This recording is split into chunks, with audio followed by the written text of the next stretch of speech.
നിങ്ങൾക്കെല്ലാവർക്കും സമാധാനമുണ്ടായിരിക്കട്ടെ. ദൈവമായ കർത്താവ് നിന്റെ ആത്മാവോടുകൂടി ഞങ്ങളെ യോഗ്യരാക്കട്ടെ.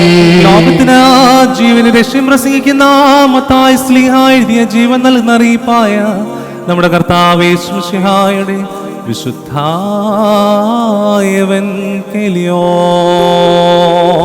വന്നവനും പരിപാലിക്കുന്നതിനുമായവൻ വാഴ്ത്തപ്പെട്ടവനാകുന്നു. നമ്മുടെ രക്ഷയ്ക്കായി തന്നെ സ്തുതി തന്നെ അനുഗ്രഹിക്കണമേ എന്നേക്കും ഉണ്ടായിരിക്കട്ടെ. കന്യകമറിയാമെന്ന് ജഡമെടുത്ത ദൈവമായി ജീവന്റെ വചനമായി നമ്മുടെ കർത്താവും ദൈവവും രക്ഷിതാവുമായിരിക്കുന്ന യേശു മിശിഹായുടെ ഉയർത്തെഴുന്നേൽപ്പിന് ശേഷം ഇപ്രകാരം സംഭവിച്ചു.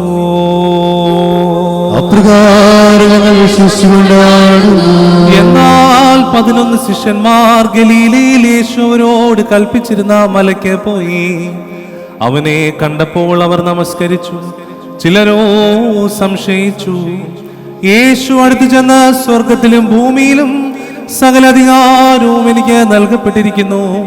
ആകയാൽ നിങ്ങൾ പുറപ്പെട്ട പിതാവിന്റെയും പുത്രന്റെയും പരിശുദ്ധാത്മാവിന്റെയും നാമത്തിൽ സ്നാനം കഴിപ്പിച്ചു ഞാൻ നിങ്ങളോട് കൽപ്പിച്ചതൊക്കെയും പ്രമാണിപ്പാൻ തക്കവണ്ണം ഉപദേശിച്ചുകൊണ്ട് സകല ജാതികളെയും ശിഷ്യരാക്കിക്കൊള്ളുവിൻ.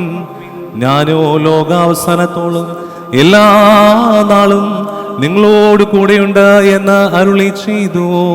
നിങ്ങൾക്കെല്ലാവർക്കും സമാധാനമുണ്ടായിരിക്കട്ടെ. നിന്റെ ആത്മാവോടുകൂടെ ഉണ്ടായിരിക്കട്ടെ.